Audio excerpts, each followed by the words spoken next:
Cet épisode a été créé à partir de l'anglais en utilisant l'intelligence artificielle. À venir dans cet épisode de Follow Him. Vous avez les 10 chameaux, Rebecca et ses servantes. Puis, lorsqu'ils se rapprochent, ils aperçoivent Isaac qui marche dans les champs et le mariage peut avoir lieu.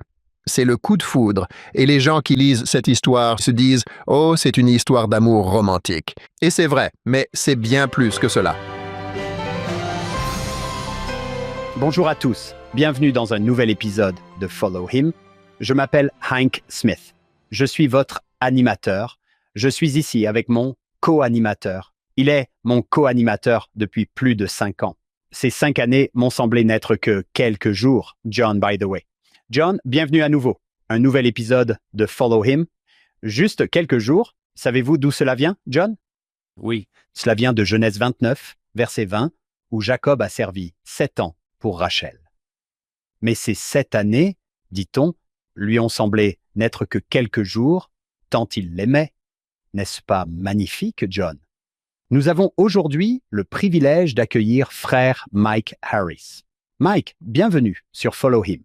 C'est la première fois que vous êtes ici. Merci de m'accueillir, messieurs. Nous sommes ravis de vous accueillir. Vous nous avez été chaudement recommandés. J'avais déjà entendu parler de Mike, mais quand mon neveu Chad Savage est venu me voir, il m'a dit « J'ai un invité pour toi, c'est mon professeur préféré de tous les temps, Mike Harris. » Chad et sa femme Taïsia vont être très heureux.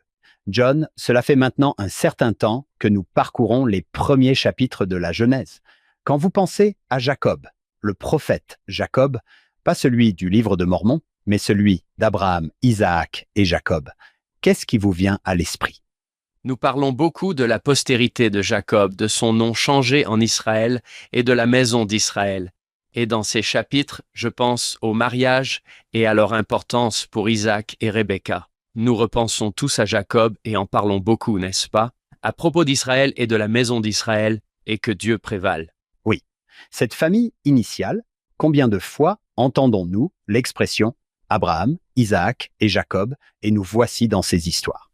Mike, qu'attendez-vous avec impatience aujourd'hui? Je sais que lorsque nous en avons discuté, c'était quelque chose que vous aviez vraiment envie de faire. Oui, merci beaucoup. Les chapitres 24 à 33 de la Genèse plongent dans le chaos des familles, des chagrins et des rêves brisés, de la trahison. C'est tellement pertinent pour notre époque. Nous aimons les familles, nous chantons que les familles peuvent être ensemble pour toujours, mais la réalité est que cela peut parfois être très difficile. La trahison, les addictions, tout ce qui détruit la famille, le foyer peut être un paradis sur terre. Mais soyons honnêtes, il peut parfois être un enfer sur terre. En parcourant ces chapitres et en préparant ce podcast avec vous, messieurs, j'ai le sentiment que le Seigneur souhaite ardemment nous aider à savoir comment naviguer dans tout ce chaos. Et la Genèse n'hésite pas à aborder le chaos. Non. De toutes les Écritures. J'ai un ami. Vous savez que l'Église essaye de compiler un recueil international de cantiques. Il m'a dit qu'il y avait un cantique en particulier qui leur posait vraiment problème, le cantique 301 du recueil anglais. Je suis enfant de Dieu. Je me suis dit, pourquoi cela vous pose-t-il problème? C'est une évidence. Vous n'avez même pas besoin de prier pour savoir s'il doit figurer dans le recueil. Et il m'a répondu, non, non, non. Oui, le refrain est génial. Je suis enfant de Dieu. Mais il y a une phrase qui est vraiment douloureuse pour certaines personnes. La partie qui dit « m'a donné un foyer terrestre avec des parents aimants et chers ». Ce qui implique que Dieu vous a envoyé dans cette famille. Eh bien, tout va bien. Vous allez chanter cela avec enthousiasme si vous venez d'une famille aimante et chère. Mais si ce n'est pas le cas, j'ai déjà entendu cela de la bouche de certaines personnes, elles se demandent « Et si ce n'était pas mon cas? Eh bien, cette leçon est pour vous. Parlons-en. » Il n'y a pas longtemps, je me promenais avec un de mes voisins. Je le connais depuis des décennies. Je pense qu'il est l'un des 3 Néphites. Il est aussi engagé que n'importe qui d'autre dans le royaume. Mais il a dit quelque chose qui m'a surpris. Il m'a dit Mike, j'ai l'impression de perdre ma foi. Je me suis dit, quelqu'un qui a reçu son appel et son élection ne perdra certainement pas sa foi. De quoi parles-tu? Il m'a répondu, non, j'ai lu l'Ancien Testament. Et chaque fois que je le lis, j'ai l'impression de perdre ma foi.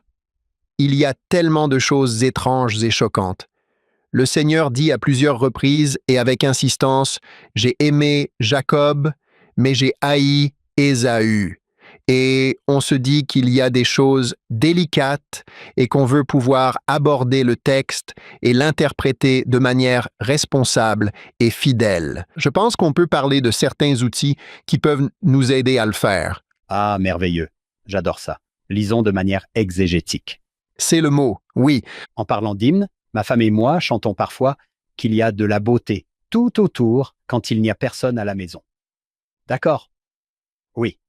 John, parle-nous de Mike. Que savons-nous de lui? Frère Mike Harris. Il enseigne à l'Institut universitaire de l'Utah Valley depuis 9 ans. Il a fait une mission à Torreón, au Mexique, ce qui me réjouit beaucoup.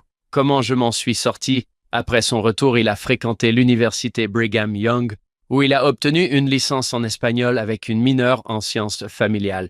Il a 2 masters, l'un en développement de programmes scolaires et l'autre, attendez la suite, en études bibliques de l'Ancien Testament. Il est actuellement doctorant en études de l'Ancien Testament à l'université d'Amridge et enseigne dans des séminaires et des instituts depuis 20 ans. Sa femme, Cléa, est originaire d'Alberta, au Canada. Youpi. Il l'a rencontrée alors qu'ils enseignaient tous deux au séminaire en 1997. Elle était au lycée Pleasant Grove et lui au collège Orem. Ils affirment tous deux que ce fut le coup de foudre, ce qui est parfait, car nous allons parler de mariage dans ces chapitres. Ils ont 6 enfants et sont mariés depuis 27 ans. Cléa est avocate spécialisée dans la planification successorale, ce qui l'amène également à aider les familles à éviter les complications. Il dit « Je suis le régime cétogène, sauf quand je sors avec mes copains Ben et Jerry. Pour m'amuser, j'aime jouer au Scrabble et au Pickleball. Quel parcours charmant! Et remarquez à quel point la famille occupe une place importante dans sa vie. Bienvenue, Mike. » Cela va être amusant. Je pense que nous avons trouvé l'invité idéal pour parler du désordre qui règne dans les familles. Et pourtant, voici le Seigneur qui œuvre à travers cette famille.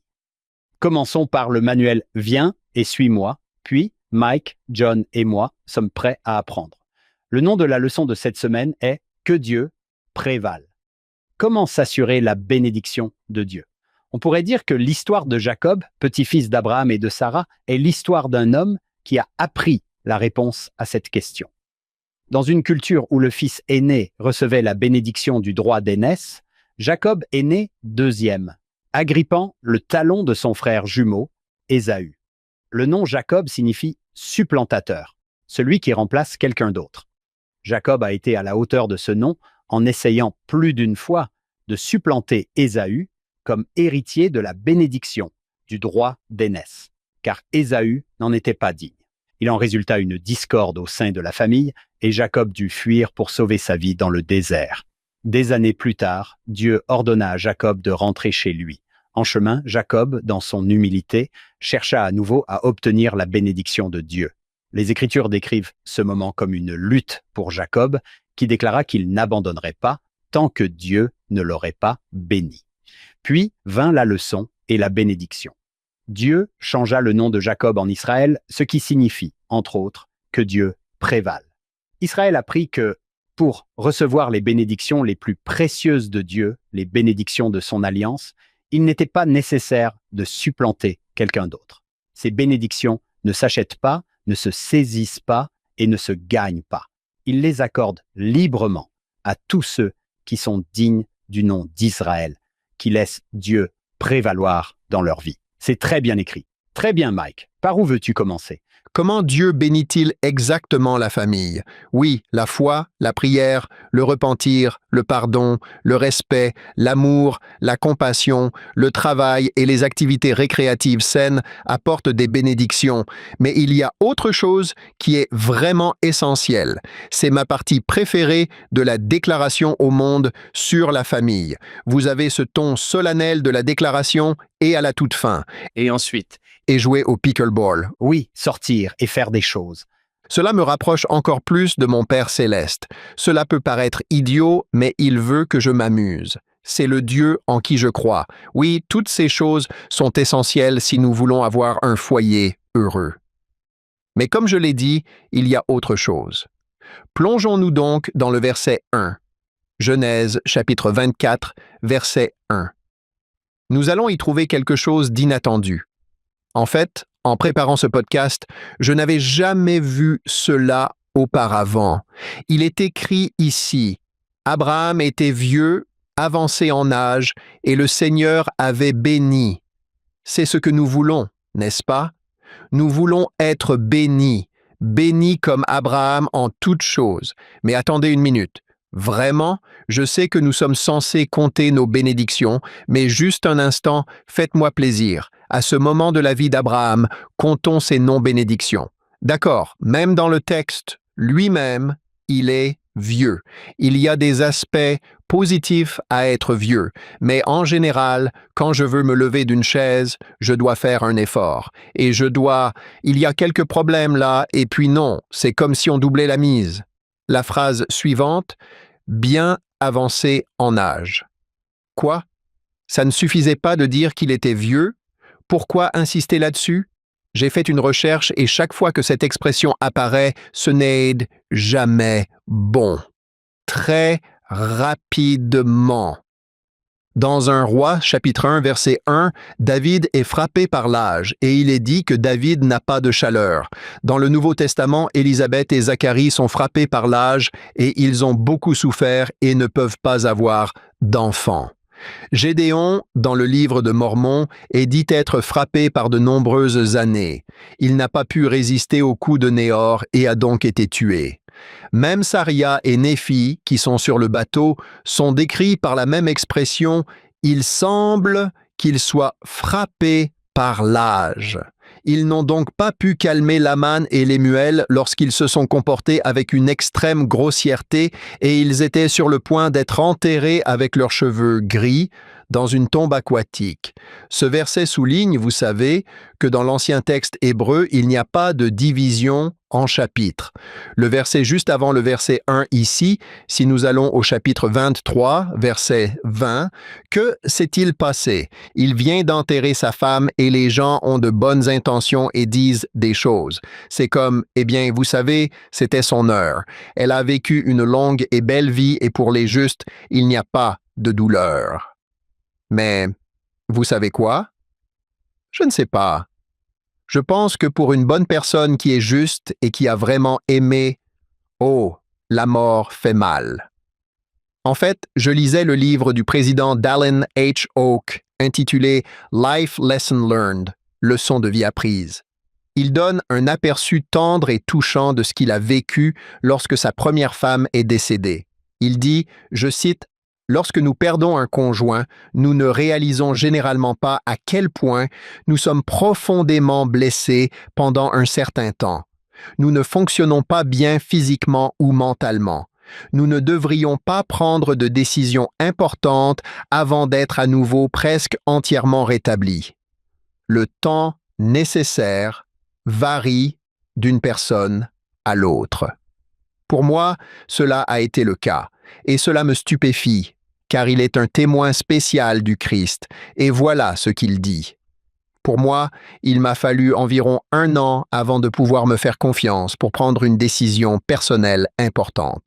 Je pense qu'Abraham, oui, il sait que sa femme va ressusciter. Ils pourront être ensemble pour toujours, mais je pense qu'il y a beaucoup de souffrance en ce moment, de solitude et de douleur. Mike, je me souviens que lorsque Sir Hinckley est décédé, le président Hinckley a déclaré lors de la conférence suivante « J'étais à son chevet lorsqu'elle s'est éteinte, paisiblement. » Et tandis que je lui tenais la main et que je voyais la vie terrestre quitter ses doigts, j'avoue que j'ai été submergé par l'émotion. Avant de l'épouser, elle était la fille de mes rêves, pour reprendre les paroles d'une chanson alors populaire. Elle a été ma chère compagne pendant plus des 2/3 d'un siècle, mon égale devant le Seigneur, vraiment ma supérieure. Et maintenant, dans ma vieillesse, elle est redevenue la fille de mes rêves. Waouh! Pourriez-vous me toucher au cœur? Oui. C'est ce que je ressens pour ma femme Cléa. Oui, magnifique. Nous n'avons pas fini de compter nos bénédictions. Il y en a d'autres. Je sais qu'il y a beaucoup de choses dans le premier verset. C'est assez dense. Il lui a été promis à plusieurs reprises que lui et sa postérité hériteraient du pays de Canaan. Pourtant, tout ce qu'Abraham a pu faire dans Genèse 23, c'est acheter un lopin de terre pour y enterrer sa femme. Rappelez-vous que le Seigneur lui avait promis qu'il recevrait tout le pays. Il est dit « Regarde au nord, regarde au sud, regarde à l'est, regarde à l'ouest. Tout cela sera à toi. » Nous ne parlons pas seulement d'1 ou 2 acres. Il peut à peine obtenir un petit lopin de terre pour enterrer sa femme. Vous avez reçu une bénédiction patriarcale ou une bénédiction de la prêtrise, et on vous a promis quelque chose, mais cela ne se réalise pas. Abraham comprend. Nous n'avons pas fini de compter nos non-bénédictions. On lui a promis une postérité aussi nombreuse que le sable, la poussière et les étoiles. Pourtant, son fils Isaac n'est pas marié. Il ne fréquente même pas quelqu'un. En fait, quand Isaac se connecte à des applications de rencontre, il ne glisse pas vers la droite, il ne glisse pas vers le haut, car il vit au milieu de Canaan où tous les candidats, les prospects, sont des adorateurs d'idoles. Il passe ses vendredis soirs chez lui. John, cela me rappelle quand le Seigneur dit « Je te bénirai » et que tu cites généralement « Princess Bride ». Je te bénirai. Tu n'arrêtes pas d'utiliser ce mot.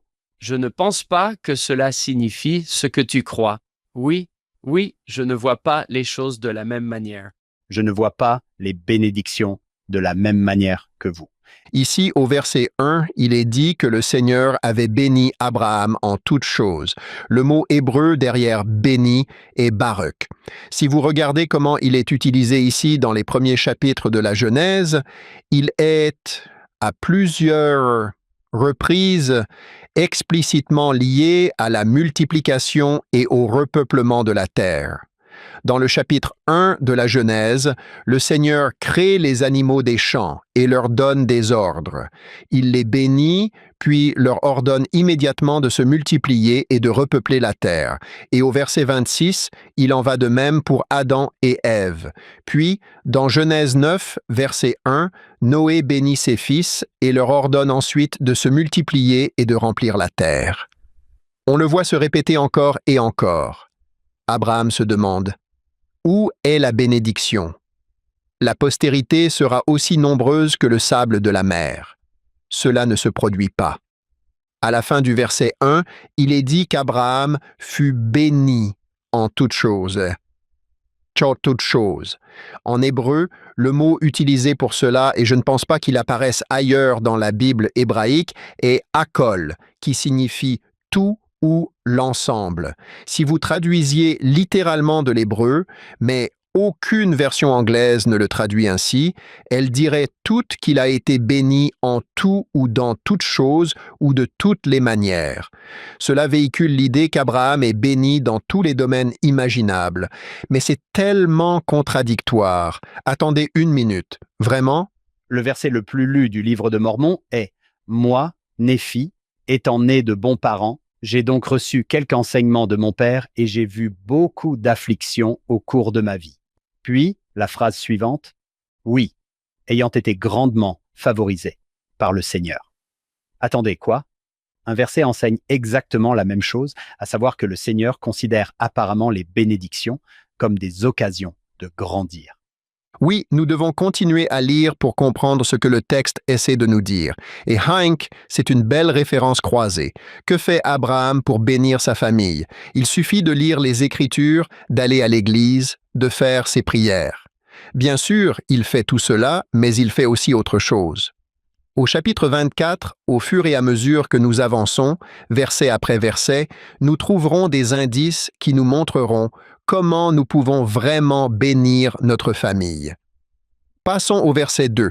Abraham dit au plus ancien de ses serviteurs, qui régnait sur tout ce qu'il possédait, « Je te prie, mets ta main sous ma cuisse. » Verset 3. « Je te ferai jurer par le Seigneur, le Dieu du ciel et le Dieu de la terre, que tu ne prendras pas pour femme à mon fils une des filles des Cananéens parmi lesquels j'habite, mais que tu iras dans mon pays à environ 800 kilomètres au nord, à Haran, dans l'actuelle Turquie, chez ma famille, et que tu prendras une femme pour mon fils Isaac. » En lisant cela, vous vous demandez peut-être pourquoi il n'envoie pas Isaac lui-même.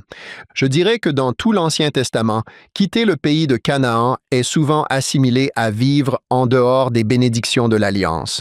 Comme vous vous en souvenez, ils ont dû partir en Égypte pendant un certain temps à cause des 7 années de famine.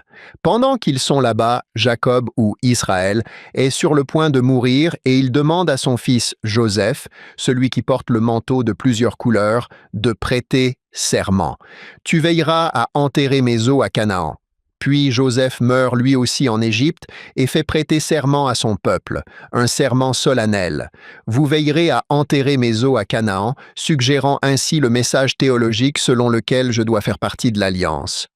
C'est la terre promise. Oui, je pense donc que pour Abraham, cela ne vaut pas la peine de prendre le risque qu'Isaac quitte Canaan et ne revienne peut-être pas. Je pense que c'est ce que le texte essaye de suggérer. En fait, regardez le verset 5. « Et le serviteur lui dit, « Peut-être que la femme ne voudra pas me suivre dans ce pays, encore une fois, ce pays, dans l'Alliance. Dois-je ramener ton fils dans le pays d'où tu es venu ?» Verset 6. Et Abraham lui dit, « Garde-toi de ramener mon fils là-bas. » Il est intéressant de noter qu'au verset 6, il est dit « Garde-toi de ramener mon fils là-bas », ce qui signifie là-bas, c'est-à-dire à Haran, en dehors de l'Alliance. Le verbe « ramener » vient du mot hébreu « shuv ». Sa racine signifie simplement « se tourner ».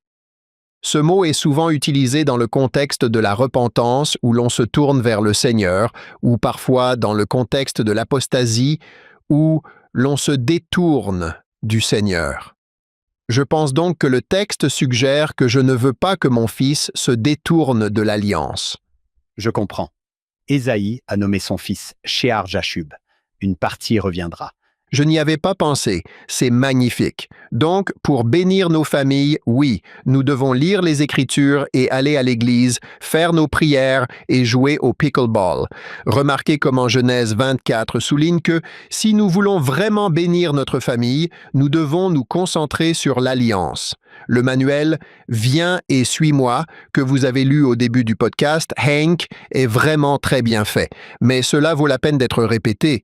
Cela devrait être notre principale grille de lecture lorsque nous abordons ce chapitre.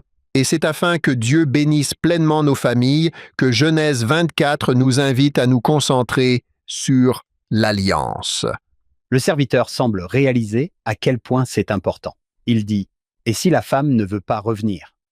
Et tu sais, ce qui est choquant à ce sujet, Hank, c'est que parfois j'entends des gens dire que, tu sais, à l'époque, la Bible pouvait parfois être sexiste, tu vois. Mais je me dis, Burke, ça me met toujours un peu mal à l'aise. Je sais que c'était la culture de l'époque, mais quand on impose ça aux Écritures, parfois je me dis « Burke ». Ça me fait réfléchir. Je pense qu'il y a un excellent exemple. Le libre arbitre de la femme est pleinement respecté lorsqu'il s'agit de conclure des alliances, peut-être dans le Proche-Orient ancien.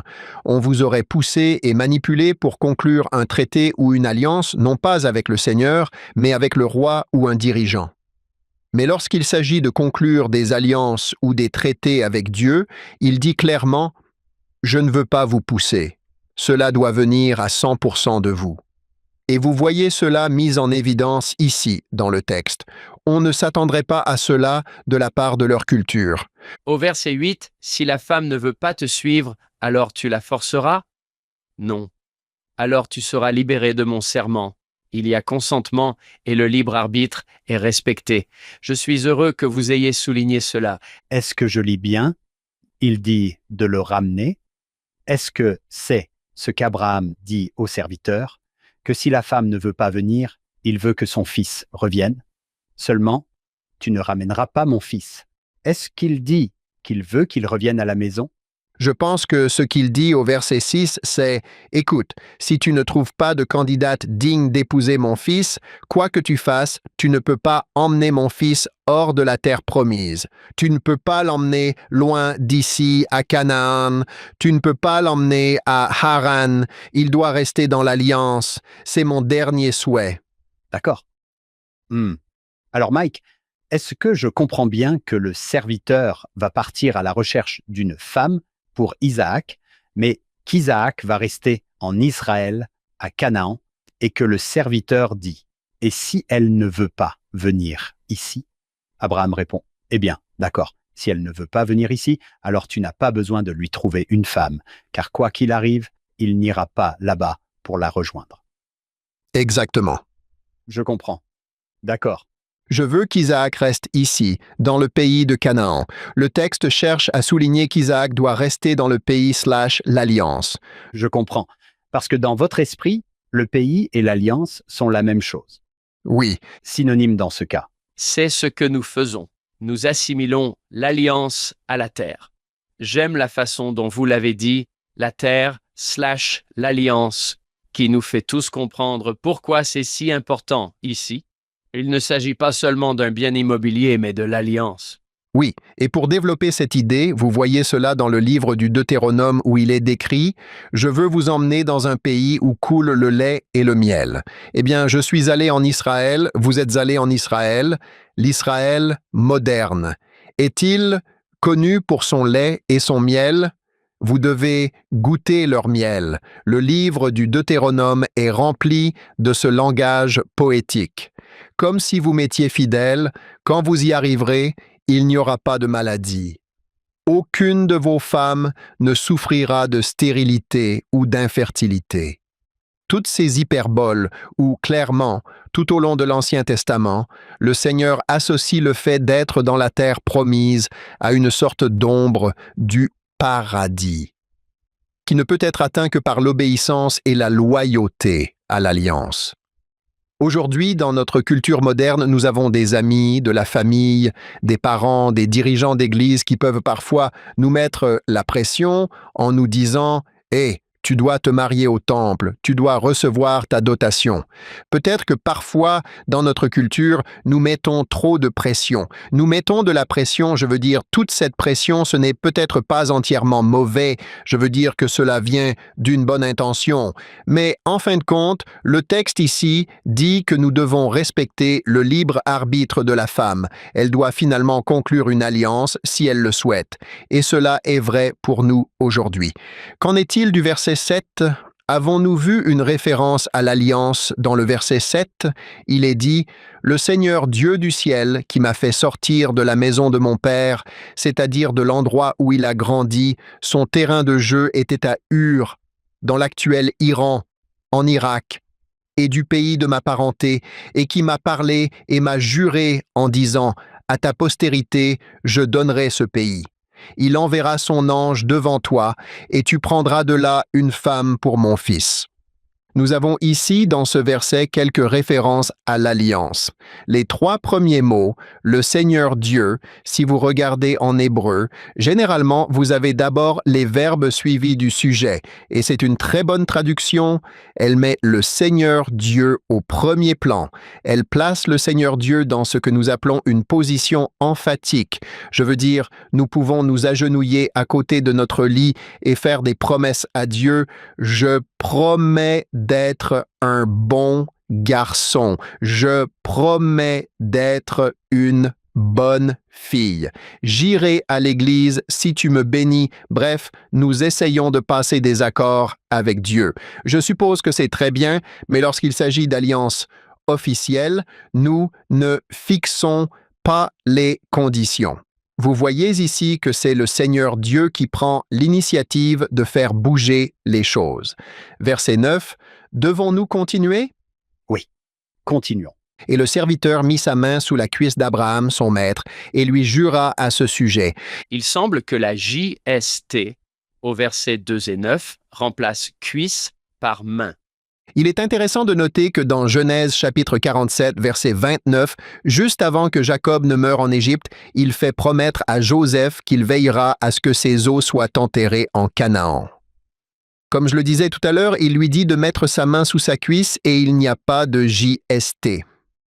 Je trouve cela intéressant car nous savons que dans l'Antiquité, en particulier dans le Proche-Orient ancien, la peine encourue pour avoir rompu un serment était la mort. Si vous rompiez votre traité, votre alliance avec le roi ou le souverain, quelle était la peine? La mort. Cette gravité est soulignée par le fait de placer sa main sous les reins d'Abraham. Cette partie du corps est associée à la lignée. Cela illustre de manière dramatique la nature sérieuse et sacrée d'un serment. C'est vraiment l'un de ces cas où le passé est un pays étranger. Les choses s'y passent différemment, n'est-ce pas? Du genre, oh d'accord, intéressant. Je ne sais pas comment enseigner cela au mieux à ceux que nous aimons et qui se préparent à aller au temple, mais je trouve cela tellement triste quand les gens vont au temple et que c'est une expérience unique. Je me souviens que une fois, Frère Hollande s'adressait aux médias et qu'un journaliste lui a demandé « Frère Hollande, donneriez-vous votre vie pour l'Église ?» Il y a réfléchi et a répondu « Eh bien, c'est ce que je pensais faire. » Oui, je suis presque sûr que c'est. L'alliance n'est pas comme un accord à temps partiel, du genre « D'accord, le dimanche, je vais être un bon garçon, une bonne fille, je vais aller à l'église. » Non, c'est 24 heures sur 24, 7 jours sur 7, 365 jours par an. Aucun d'entre nous ne le fait parfaitement, mais nous nous efforçons tout le temps de nous investir pleinement. Nos auditeurs ont peut-être déjà entendu cela, c'est assez drôle, mais en même temps, cela fait passer le message. L'histoire raconte qu'une poule et un cochon discutaient dans la basse-cour de la différence entre l'engagement et l'implication. Pour faire passer son message, le cochon dit à la poule « Demain matin, quand le fermier sortira pour prendre son petit déjeuner, tu ne seras qu'impliqué, mais moi, je serai engagé. Tu vas donner des œufs, mais moi, je serai du bacon. » Heureusement, aujourd'hui, pour la plupart d'entre nous, le respect de nos alliances n'est pas une question de vie ou de mort, mais le Seigneur attend de nous que nous nous efforcions chaque jour de nous investir pleinement. On comprend le sérieux de cette alliance qui est en train d'être conclue. Ce n'est pas seulement la terre qui est assimilée à l'alliance. Passons maintenant au verset 10. Le serviteur prit 10 chameaux parmi les chameaux de son maître et partit, car tous les biens de son maître étaient entre ses mains. Il se leva et partit en Mésopotamie vers la ville de Nahor. Ses chameaux et ses biens, on a l'impression qu'il va charger ses chameaux, et la plupart des spécialistes de la Bible diront « Oh, il faut 10 chameaux parce qu'il faut transporter tous ces biens qui peuvent servir de prix de la mariée ou de dot. Il faut également des provisions pour le voyage. Je veux dire, pour parcourir 800 kilomètres, il faut compter 1 mois ou 2. Je pense qu'il est utile et correct de lire ce passage à travers ce prisme historique. Je pense qu'il y a aussi une dimension symbolique. Le mot « bien » vient du mot hébreu « tuv », qui apparaît 32 fois dans l'Ancien Testament. C'est la première fois qu'il apparaît ici. Si vous examinez toutes les occurrences de ce mot, devinez ce que vous voyez apparaître encore et encore. Pas à chaque fois, mais de manière répétée. Tuv fait référence aux bénédictions matérielles et spirituelles qui peuvent découler du fait de vivre dans un pays où coule le lait et le miel. Le tuv ou ces biens qu'il transporte. C'est presque comme un symbole, un gage que ce serviteur va transporter et montrer à la femme qui va épouser Isaac. Écoutez, nous recherchons un mariage d'alliance. Regardez les bénédictions ici. Regardez les bénédictions tangibles, ces bénédictions matérielles. Elles ne sont pas seulement dues au fait qu'il est doué pour investir en bourse. C'est la preuve que Dieu le bénit. Maintenant, je ne veux pas être mal compris. Nous ne voulons pas promouvoir l'évangile de la prospérité, comme si vous obteniez une augmentation de salaire en respectant mes commandements. Cela n'arrive pas toujours. Ici, le texte utilise les biens matériels pour symboliser que Dieu fait prospérer Abraham. Ces biens ne sont pas simplement destinés à acheter une fille à quelqu'un. Vous prenez en fait un membre de leur famille, comme un employé, quelqu'un qui travaille. Vous allez donc leur dire « Nous voulons prendre cette personne dans votre famille. Voici la somme que nous vous versons en échange. » De plus, vous dites que ces biens ne servent pas uniquement à cela. Ils prouvent également qu'ils ont conclu une alliance avec Dieu à Canaan. Regardez ce que nous avons. Je vous apporte une partie de cela. C'est comme un échantillon de ce à quoi ressemble la vie chez nous. Je pense que c'est un bon résumé. Donc, quand vous parcourez ce passage et que vous voyez les chameaux et les biens, je les considère comme un gage ou une preuve de l'alliance. Le verset 11 touche également au cœur de cette alliance. Voici le verset 11. « Et il fit agenouiller ses chameaux. » Le mot « agenouiller » vient également du mot hébreu « barouk » qui signifie « bénir ». Vous avez ici un magnifique jeu de mots où le texte a de belles connotations. Moi, le Seigneur, je veux bénir. Je ne veux pas dire que les chameaux s'agenouillent pour adorer ou louer le Seigneur. Il s'agit simplement d'un jeu de mots hébreux pour souligner tout au long de ce texte que Dieu veut bénir à travers l'alliance. Verset 11, « Et il fit agenouiller les chameaux à l'extérieur de la ville, près d'un puits d'eau, au moment du soir, à l'heure où les femmes sortent pour puiser de l'eau. » Pour les auditeurs hébreux, lorsqu'ils entendent parler de chameaux s'agenouillant, ils entendent le mot barouk et pensent « Oh, une bénédiction ». C'est un procédé littéraire qui signale que les bénédictions de Dieu sont sur le point de se manifester. Elles sont sur le point de se déployer. C'est le moment. Tout comme le fait que les chameaux s'agenouillent est un signe qu'ils sont prêts pour cette rencontre importante. Oui, et vous ne pouvez l'entendre que si vous écoutez l'original en hébreu à cause du jeu de mots barouk. Nous devons parler du type de scène du puits ou de la source d'eau. C'est un motif ou un thème courant dans les écritures canoniques. Nous le retrouvons non seulement ici avec Isaac et Rebecca, mais aussi avec Jacob, Léa et Rachel. Nous le retrouvons avec Moïse et Zipporah. Nous le retrouvons également avec Jésus et la Samaritaine. Ces rencontres, toutes ces rencontres au puits comportent 5 éléments scénaristiques. Premièrement, un marié voyage dans un pays étranger. Deuxièmement, il rencontre une ou plusieurs filles au puits. Troisièmement, quelqu'un puise de l'eau. Quatrièmement, la fille court chez elle pour annoncer l'arrivée du visiteur. Et cinquièmement, le visiteur est invité à manger. Je dois rendre hommage à Joanne Cook, qui a écrit un excellent article intitulé « Les puits, les femmes et la foi », dans lequel elle décortique ce motif. Il y a là un symbolisme intentionnel. Le meilleur commentaire qui montre qu'il s'agit d'un symbolisme intentionnel se trouve dans les écritures modernes des saints des derniers jours. Dans Doctrine et Alliance, section 63, verset 23, il est dit que le Seigneur a dit à Joseph Smith « À celui qui garde mes commandements, je donnerai les mystères de mon royaume, et ceux-ci seront en lui une source d'eau vive jaillissant pour la vie éternelle. » Le texte essaie de nous dire « Waouh, ces gens à cette source ne sont pas seulement assoiffés, ils sont justes. Ce sont des personnes qui ont fait alliance et qui aiment le Seigneur. » Cela me donne envie de parler hébreu, car on voit que, avec le camel à genoux, le puits est un symbole des bénédictions de Dieu.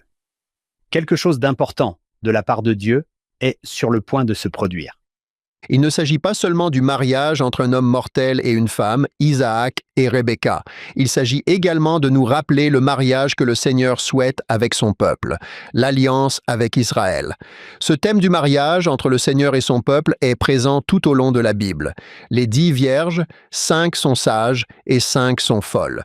Nous savons que l'époux est Jésus et que les vierges symbolisent les membres de l'Église. C'est répété à plusieurs reprises. C'est dans le chapitre d'Ésaïe que Jésus cite aux Néphites. C'est Ésaïe 54 qui parle du mari qui cherche sa femme à plusieurs reprises dans les Écritures.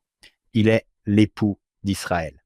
Les hommes et les femmes sont l'épouses. Et nous continuerons à le voir tout au long de cette année. Et même Paul, il a déclaré à plusieurs reprises, en se référant à l'histoire d'Adam et Ève dans le Jardin d'Éden, que selon son interprétation, Adam est un symbole de Jésus et Ève, un symbole de l'Église ou de l'Alliance d'Israël. Examinons un autre verset, puis nous résumerons rapidement le reste du chapitre avant de passer à la conclusion passionnante. Nous ne pouvons pas passer le verset 12, regardez cela. Remarquez l'alliance. Le serviteur dit « Seigneur, Dieu de mon maître Abraham, je t'en prie, vient de l'hébreu Anna, dont une meilleure traduction serait « S'il te plaît, fais-moi réussir aujourd'hui et montre quoi? Ta bonté envers mon maître Abraham. » Devinez ce que signifie le mot hébreu derrière « bonté ». Je connais celui-là. Le mot utilisé ici est hesed. Et il y a 4 ans, une de mes amies, Hilary Wright, m'a demandé « Qu'est-ce que hesed ?» Vous en parlez tout le temps. À chaque leçon, j'entends hesed ceci, hesed cela. Mike, peux-tu nous l'expliquer? Oui, le président Nelson en a beaucoup parlé. Je pense que nous pouvons résumer cela en disant que Hesed signifie loyauté envers l'alliance. Il ne s'agit pas seulement de la loyauté que nous devons montrer à Dieu, mais aussi de la loyauté qu'il nous montre. Cela va dans les deux sens. Nous savons que même lorsque nous sommes mauvais, il continue à nous témoigner de l'Hesed. Il reste fidèle. Même si nous le trompons, il ne nous trompe pas. L'alliance reste intacte. C'est une belle façon de décrire cela avec tendresse. Le mari et la femme, elles le quittent sans cesse pour d'autres hommes et ils continuent de l'aimer. C'est tendre, c'est douloureux. Peut-être que cela décrit la douleur qu'il ressent quand Israël se tourne vers d'autres dieux. Les gens m'ont aidé à réfléchir à l'alliance. Vous savez combien de fois nous avons dit qu'il s'agissait d'un accord bilatéral? Eh bien, c'est le cas, mais, comme vous l'avez dit, Mike, il s'agit d'une relation qui implique de la loyauté. Je ne ressens pas la même loyauté envers un bout de papier que j'ai signé que envers une personne. Quand on pense à la loyauté dans un mariage qui fonctionne et à la loyauté que Dieu nous offre et qu'il veut que nous lui offrions, je pense que cela aide beaucoup de se dire « Oh, ce n'est pas un contrat d'alliance, c'est une relation d'alliance. » Vous me rappelez quelque chose, mon collègue et cher ami Gary Little de l'Utah Valley Institute of Religion. Il m'a signalé où frère Bednar a fait quelque chose d'intéressant. À 2 ou 3 reprises, il a insisté sur ce point. Il dit, vous savez, je n'aime pas vraiment parler de relation d'alliance. Je veux dire, c'est une relation. Nous utilisons ce terme parce que c'est notre monde. Nous comprenons les relations. Mais il dit, je préfère parler de lien d'alliance, car vous pensez à nos relations, comme nous l'avons dit, elles sont compliquées, et même les meilleures, dit-il, ne se rapprochent pas de la réalité, de ce à quel point ce sera merveilleux dans l'au-delà d'avoir ce lien d'alliance avec le Seigneur. Le terme qui s'en rapproche le plus est celui de relation d'alliance, mais cela va encore plus loin. Il dit, je vais l'appeler lien d'alliance. Je paraphrase frère Bednar, mais j'espère que cela fait passer le message. C'est mieux qu'une relation, aussi belle que puisse être une relation. J'adore ce que nous faisons ici, Mike, parce que nous avons des auditeurs à qui on a promis « Oh, vous serez bénis » et nous nous demandons « Est-ce à cela que ressemblent les bénédictions ?» Regardez les difficultés que traverse Abraham, puis il se dit, « Oh, je veux que mon enfant se marie dans l'alliance. S'il te plaît, marie-toi dans l'alliance, et parfois cela ne se produit pas. Parfois, cela se produit. Parfois, c'est merveilleux. Et un enfant se marie dans le temple et ils reviennent au temple encore et encore. Vous pouvez voir les bénédictions qui en découlent. Parfois, un enfant choisit de ne pas le faire. Que vais-je faire alors? Comment vais-je gérer cela? Mais en même temps, je respecte mes alliances. Le Seigneur me sera fidèle. Même si je ne le suis pas, nous voyons qu'il sera fidèle. Devrions-nous continuer? Que se passe-t-il? Trouve-t-il la fille? Oui, d'accord. Le serviteur parcourt 800 kilomètres jusqu'à cette contrée et trouve Rebecca. Sans entrer dans les détails, pour résumer, Rebecca décide d'accepter cette alliance. Je vais rentrer et je vais épouser Isaac. Il y a un verset que nous ne pouvons pas ignorer. Eh bien, laissons Rebecca parler. Elle ne dit pas grand-chose, mais oh là là, cela montre également la puissance des alliances. De quel verset s'agit-il? C'est le verset 58. Et ils appelèrent Rebecca et lui dirent, « Veux-tu aller avec cet homme ?» Et elle répondit, « J'irai. » En hébreu, il s'agit d'un seul mot et cette réponse succincte correspond aux instructions données par Jésus au sujet des serments dans 3 Néphi, chapitre 13, 33 et 37, où il dit « Tu accompliras tes serments envers le Seigneur, mais que sera ta communication? » Oui, oui Ou non, non. Et c'est la même chose aujourd'hui dans nos temples lorsque nous contractons des alliances. C'est oui et, mon garçon, quel moment qui change la vie. Cela se fait par un simple et sincère oui. Dès que vous prononcez ces mots dans un temple, pas des mots, ce seul mot, oui, vous invitez le Seigneur à transformer votre vie. Une chose amusante à faire avec mes garçons serait de leur demander « Qui a dit cette citation ?» Je vais le faire, car je suis sûr qu'ils répondront tous. Je le sais. Papa. Néphi. C'est Néphi, disons. Enfin, pas cette semaine. C'est un adolescent. Oui, c'est un jeune. Mais cette fois-ci, c'est une fille. On peut très bien soutenir que Néphi fait référence à cette expression, même si ce n'est pas exactement celle-ci dans ce verset précis. Néphi s'inspire continuellement des plaques d'airain et de l'Ancien Testament. C'est une expression de l'Ancien Testament. Maintenant, le moment tant attendu, ils doivent parcourir 800 kilomètres. C'est vraiment amusant. Vous avez les 10 chameaux, Rebecca et ses servantes. Puis, ils se rapprochent. Ils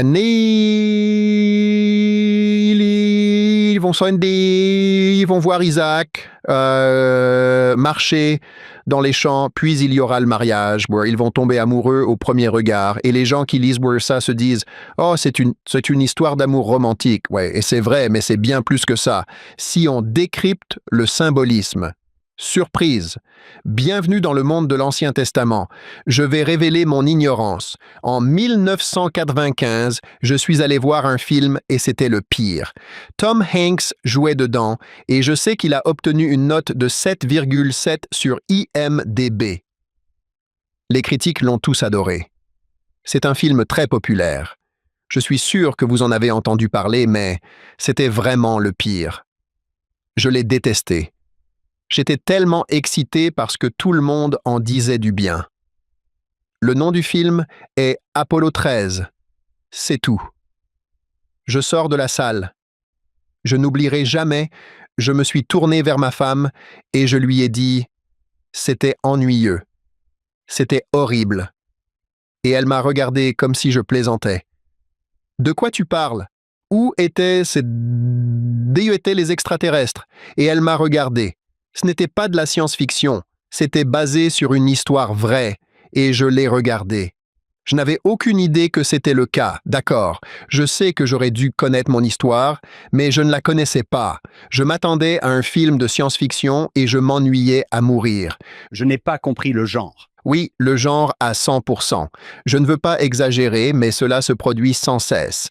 Quand j'enseigne à l'Institut de religion de l'Utah Valley ou quand j'ai enseigné au département religieux de l'université Brigham Young, au séminaire ou encore à mes voisins et amis, ils lisent quelque chose dans la Bible. En général, c'est dans l'Ancien Testament et ils disent « je ne comprends pas ».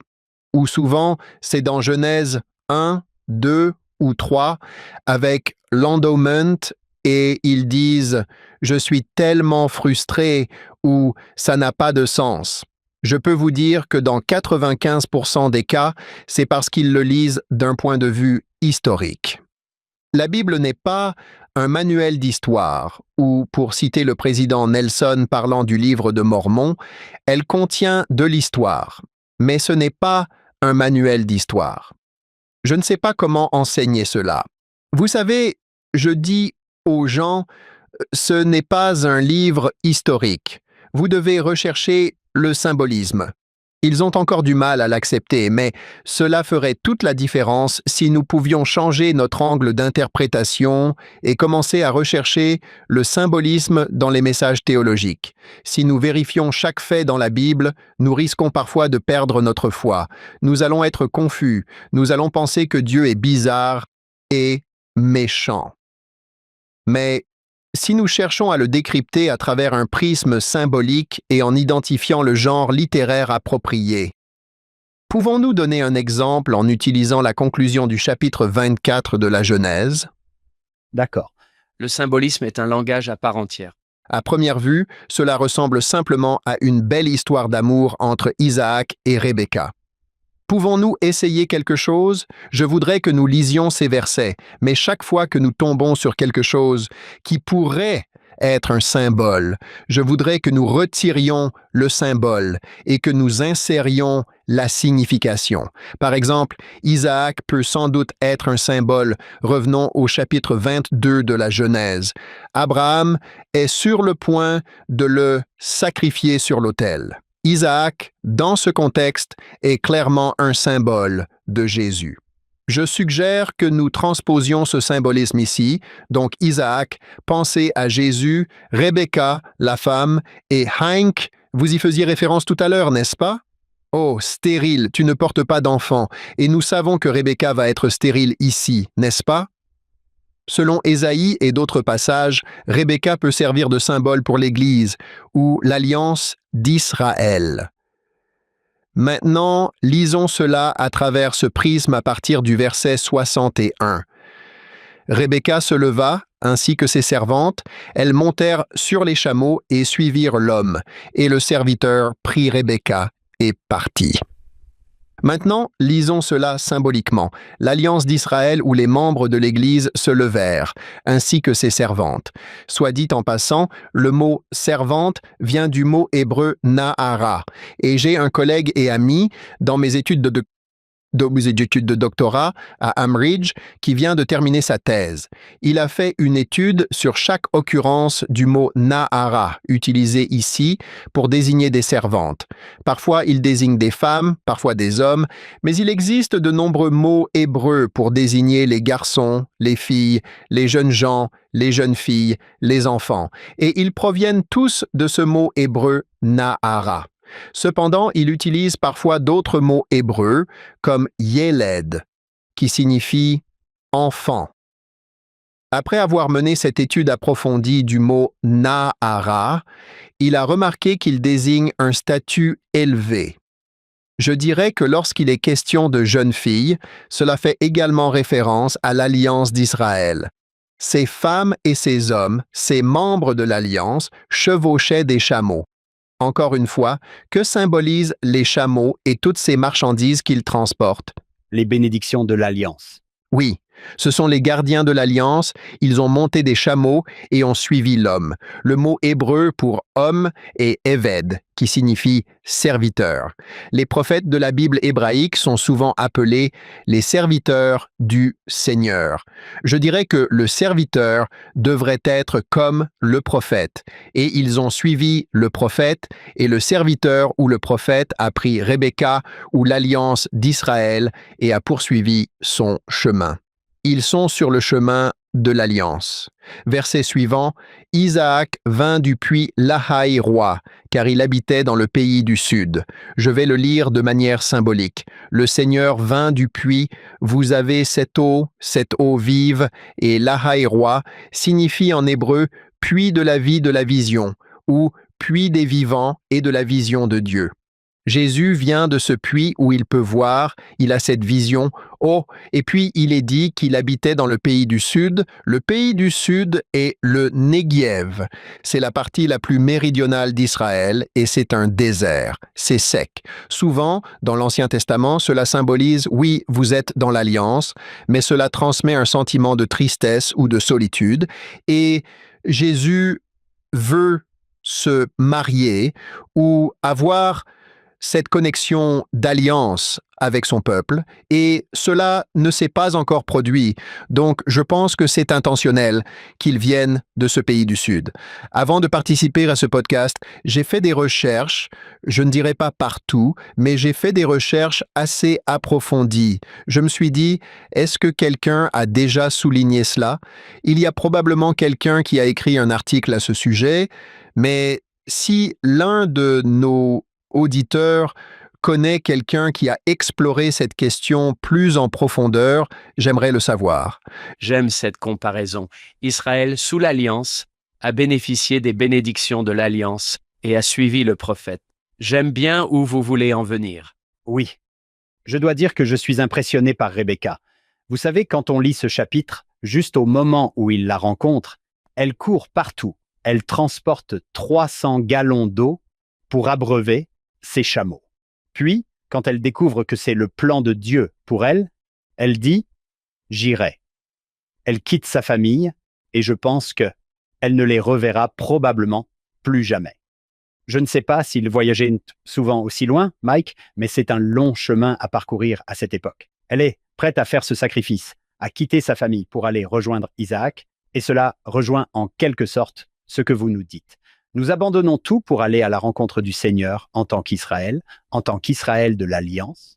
Nous abandonnons tout pour suivre le prophète et aller à la rencontre de l'époux. Dans ce cas, il s'agit d'Isaac, mais du Seigneur dans le symbolisme dont nous avons parlé. J'adore ça. L'Alliance est source de joie, mais j'aime beaucoup, si je vous comprends bien, Hank, que vous reconnaissiez aussi que parfois, respecter l'Alliance peut être difficile pour certains, voire créer des tensions au sein de la famille. Je pense que le Seigneur en est conscient, comme lorsque Rebecca part et, comme vous l'avez dit, on se demande s'ils se reverront un jour, car c'est un engagement important. Oui, sa famille dit « Tu es notre sœur, mais tu vas devenir la mère de milliers de millions. » C'est une expression magnifique. Des milliers de millions. Allez, le Seigneur a dit. Tu quitteras ton père et ta mère et tu t'attacheras à ton épouse. Oui, cela ne fait pas seulement référence à tes parents mortels. Oui, tu les quittes, mais ensuite tu dois t'attacher à ton conjoint. Et dans le contexte biblique, ton conjoint, le conjoint de l'Alliance d'Israël, est le marié. Tu t'attaches à Jésus. Oui, tu t'attaches à ton conjoint mortel, mais en fin de compte, nous devons penser « Oh, je dois mettre Jésus en premier ». C'est une très bonne façon de voir les choses, Mike. Chaque fois que je vois un mariage, en particulier dans l'Ancien Testament, je devrais penser « Oh, Jéhovah Israël, laisse-moi voir le type qui s'y trouve, ce que je peux apprendre. » En plein dans le mille. Verset 63, Isaac sortit pour méditer dans les champs au crépuscule. Il leva les yeux et vit les chameaux qui arrivaient. D'accord, relisons encore une fois. Supprimons les symboles et insérons le sens. Et le Seigneur sortit pour méditer. Or, le mot hébreu derrière « méditer » n'apparaît qu'ici. Les érudits ne sont pas sûrs de sa signification, mais en fin de compte, ils se disent « Oh, je suppose que cela signifie qu'il prie ou médite », mais ils ne le savent pas vraiment. Du moins, je n'ai trouvé personne qui ait donné une réponse définitive à ce sujet.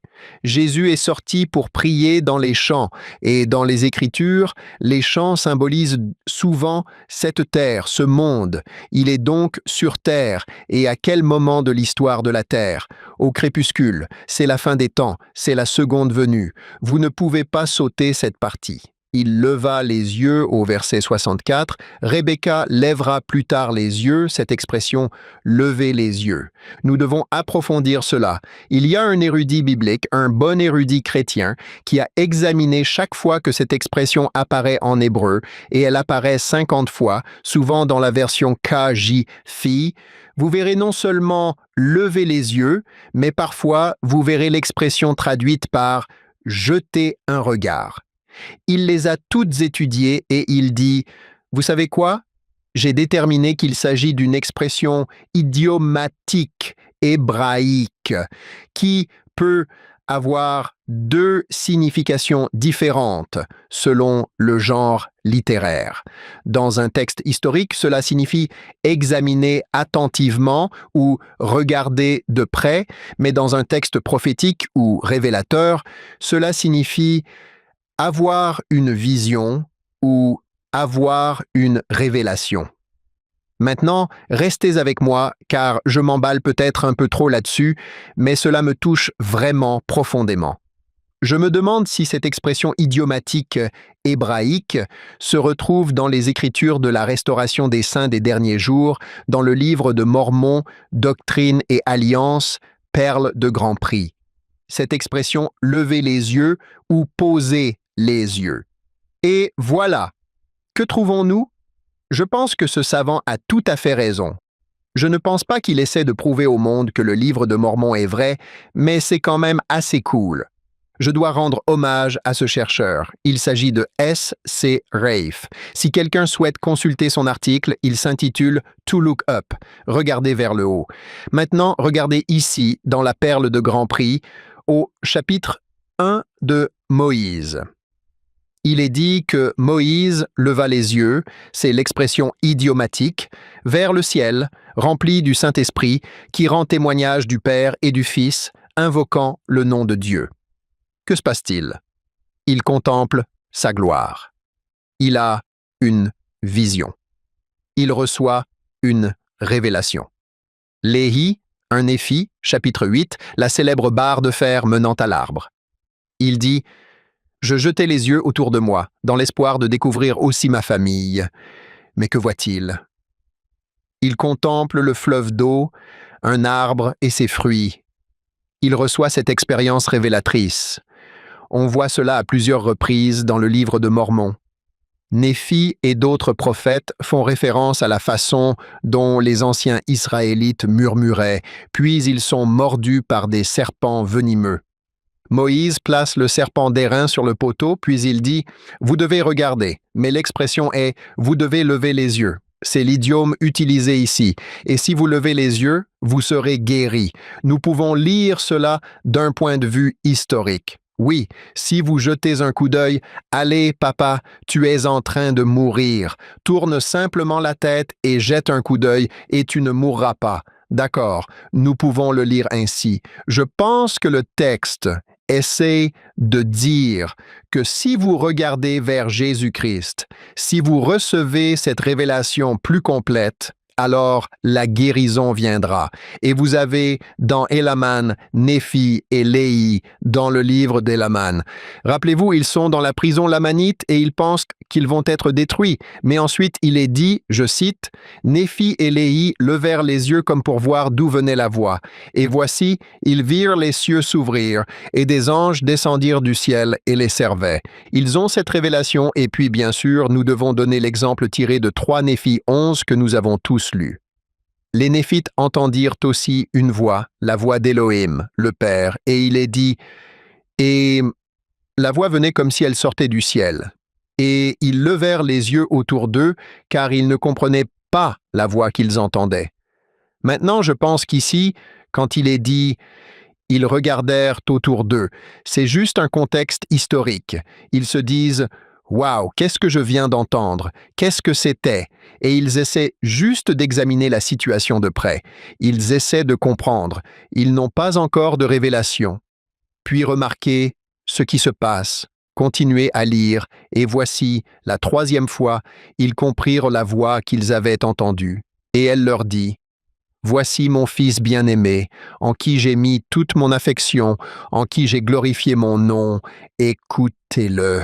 Verset 8, et il arriva, lorsqu'ils comprirent, voilà encore.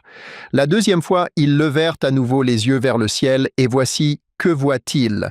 Un homme qui descendait du ciel. Puis ils ont cette expérience révélatrice, céleste, sans vouloir insister sur ce point, mais c'est tellement beau. La même chose se produit dans 3 Néphi 17. Jésus est avec eux depuis 3 jours, je crois.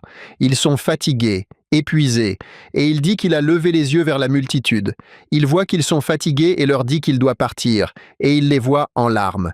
Je pense que c'est juste un détail historique. Il les regarde attentivement dans les yeux, essayant de discerner ce qu'ils ressentent.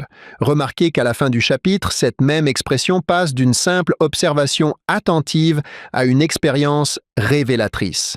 Après avoir béni les enfants un par un, il dit aux parents de regarder leurs enfants. Mais qu'ont-ils fait à la place? Le verset 24 dit que les parents ont regardé leurs enfants et ont levé les yeux vers le ciel, et ils ont vu les cieux s'ouvrir et des anges descendre du ciel comme s'ils étaient au milieu du feu. Il existe d'autres exemples, mais cette expression « lever les yeux » ou « tourner les yeux » peut désigner une expérience révélatrice, et je pense que c'est exactement ce qui se passe ici dans Genèse 24. Ce n'est peut-être pas le cas dans tous les cas, mais dans de nombreux cas, prêtez attention à l'expression « ils levèrent les yeux ». Ce que le savant a écrit, c'est qu'il s'agit indiquant une expérience révélatrice, pas seulement « j'ai regardé dans cette direction et dans celle-là », mais « lever les yeux », une révélation est en train de se produire. Oui, une révélation ou une vision. Une vision. Oui, exactement. Revenons au verset 63. Isaac sortit pour méditer, où le Seigneur sort dans les champs, il vient dans le monde au crépuscule ou lors de la seconde venue. Il leva les yeux. Cette expression hébraïque nous invite immédiatement, en tant que lecteur, à commencer à voir cela à travers un prisme symbolique et révélateur. Mais vous pouvez aussi la lire de manière purement historique. C'est très bien. Vous pouvez vous l'imaginer. Oh, Isaac se dit, « Waouh, ces chameaux, est-ce que ça pourrait être ma femme ?» Il les examine de près. Il essaie de les observer attentivement. Vous pouvez le lire d'un point de vue historique et c'est très bien. C'est correct. Mais je suggérerais alors à nos lecteurs ou à nos auditeurs de passer à cette lecture symbolique. Remarquez que 3 fois, l'accent est mis sur le fait de voir. Il leva les yeux. Il vit, et voici cette idée répétée 3 fois. Je n'en crois pas mes yeux. J'ai attendu toute ma vie pour trouver quelqu'un à épouser. C'est le moment des moments. Ce verset est rempli de cette excitation, de cette émotion. Puis, au verset 64, Rebecca leva les yeux.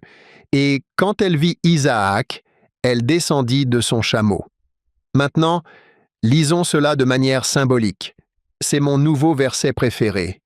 Elle descendit du chameau, ou en d'autres termes, si vous lisez d'autres versions modernes de la Bible, elles diront qu'elle mit pied à terre, et c'est une bonne traduction. Le mot « leva » vient du mot hébreu « naphal ». Que signifie « naphal » ? Littéralement, cela semble signifier « tomber », mais j'imagine les traducteurs de la KJI de 1611 se dire « Le chameau est à environ 2 mètres du sol. Je ne pense pas qu'elle va tomber. Ça ferait mal. On ne peut pas dire qu'elle est tombée du chameau. Disons simplement qu'elle est descendue. » Elle s'est posée, c'est ce que je dis. Quand je tombe, je me suis posé dans les escaliers. Je veux dire, oui, regardez toutes les autres versions de la Bible, NIV, SAV, NRSV, toutes ces très bonnes traductions de la Bible. Aucune d'entre elles, sauf erreur de ma part, mais je ne pense pas qu'elles aillent avec « elle tombe », parce que ça semble trop bizarre. Mais ce n'est pas bizarre si vous le lisez symboliquement. Quand nous voyons Jésus, que faisons-nous? Nous tombons à terre. Je pense que c'est ce que le texte essaye de nous dire. C'est dans un Néphi, chapitre 8, quand ils arrivent enfin à l'arbre et aux fruits et qu'ils en mangent. Oui, ils tombent. Quand on est en présence du Seigneur, c'est tout ce qu'on peut faire. On fond littéralement. J'adore ce que fait la Septante, qui est la version grecque. Le mot utilisé dans la Septante signifie bondir ou sauter. Elle saute du chameau. J'adore cette image. Lorsque nous reverrons Jésus, nous bondirons de joie. Nous serons submergés par des larmes de gratitude et de joie en tombant à terre. Nous ne pouvons même pas l'imaginer. Mais ce texte tente magnifiquement de transmettre cette image. C'est fantastique. Voir Isaac et Rebecca, comme Jésus et Israël, transforme le chapitre. Verset 65, elle dit au serviteur, « Quel est cet homme qui marche dans les champs à notre rencontre ?» Le serviteur répondit, « C'est mon maître. » Elle prit donc un voile et se couvrit.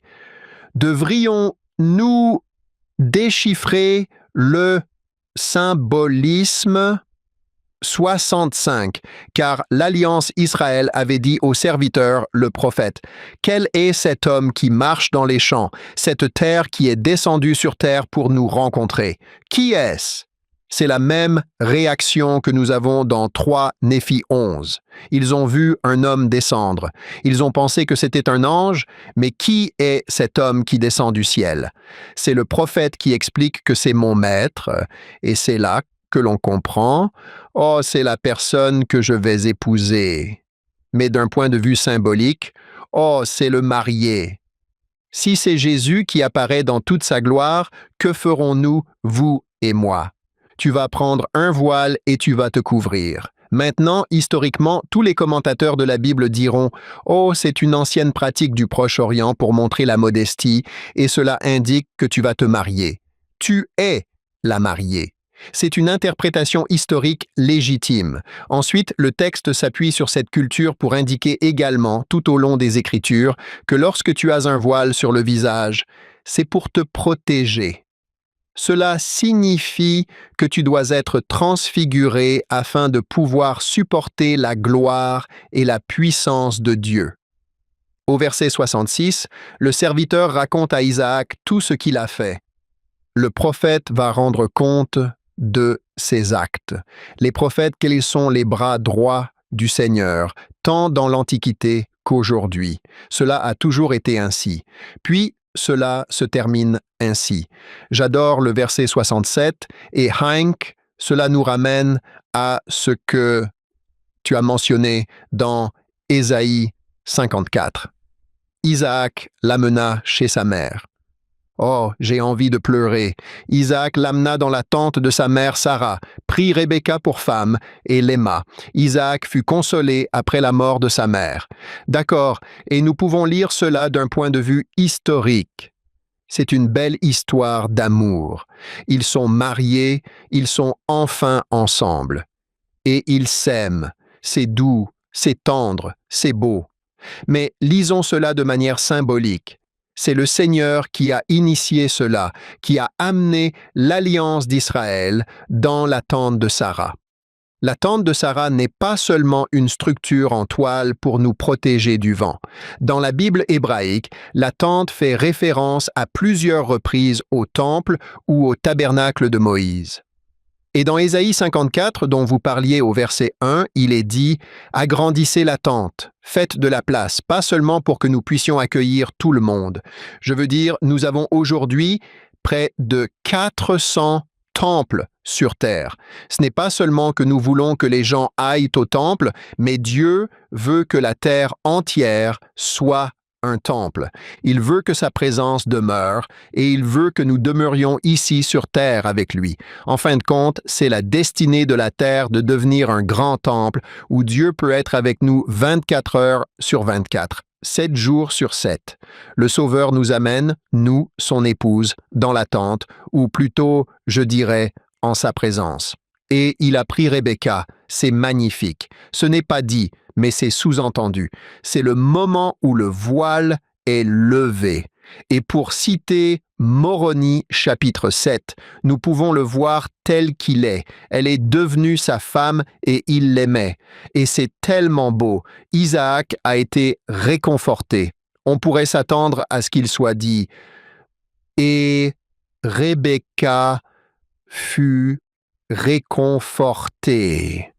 C'est parce que c'est Jésus qui va nous réconforter. Il va essuyer toutes nos larmes et il n'y aura plus ni douleur ni chagrin. Mais n'est-ce pas magnifique que oui, bien sûr, Jésus va nous réconforter et nous soulager de toutes nos épreuves et qu'il réparera toutes les injustices de la vie à notre égard. Je trouve cela tellement beau que Jésus, d'une manière que je ne comprends pas, se sente réconforté par le fait que nous ayons conclu cette alliance. En fait, aussi enthousiaste que nous soyons à l'idée de le retrouver un jour, le texte me semble suggérer que son enthousiasme est égal au nôtre, voire supérieur. Il est réconforté. Cela me rappelle le commentaire qu'il fait dans 3 Néphi. Maintenant ma joie est complète. En considérant l'histoire d'Isaac et de Rebecca comme celle de Jéhovah et de son amour pour Israël, j'ai remarqué une chose que vous avez déjà soulignée. Rebecca doit faire ce choix encore et encore. Elle n'est jamais forcée à faire quoi que ce soit. Et il semble qu'il en soit de même pour nous, Israël. Le Seigneur ne forcera jamais Israël à être le peuple de l'Alliance. Vous choisissez de venir à moi. Votre libre arbitre et votre libre choix. À suivre dans la deuxième partie. Voici le moment tant attendu. Ça devient intense. Si c'était un film, ce serait le crescendo, la musique monte en puissance, vous voyez ces scènes où les armées se lancent à l'assaut et où ça va vraiment devenir intense. C'est un peu comme ça.